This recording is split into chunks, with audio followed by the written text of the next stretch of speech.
ஆமாங்க. பல் துலக்கலான்னு சொன்னா சில பேர் கோவப்படுறாங்க.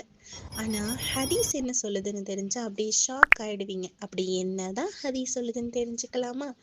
அஸ்ஸலாமு அலைக்கும் வரஹ்மத்துல்லாஹி வபரகாத்துஹு. ஆமிர் பின் ரபிஆ ரலியல்லாஹு அன்ஹு அவங்க அறிவிக்கிறாங்க. இந்த ஹதீஸ் புகாரி ஷெரீஃப்ல நமக்கு பதிவு செய்யப்பட்டிருக்கு.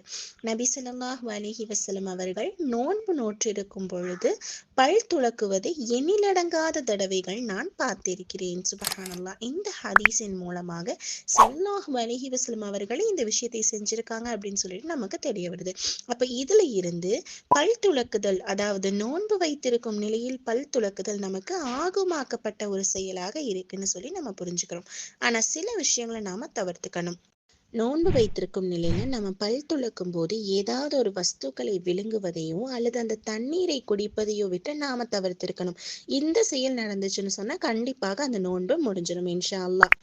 இது போன்ற நோன்பு சம்பந்தப்பட்ட சட்டங்களை தெரிந்து கொள்வதற்காக நம்முடைய மதரசத்து நாஃபிஆ சேனலை சப்ஸ்கிரைப் செய்து கொள்ளுங்கள். அஸ்ஸலாமு அலைக்கும் வரஹ்மத்துல்லாஹி வபரகாத்துஹு.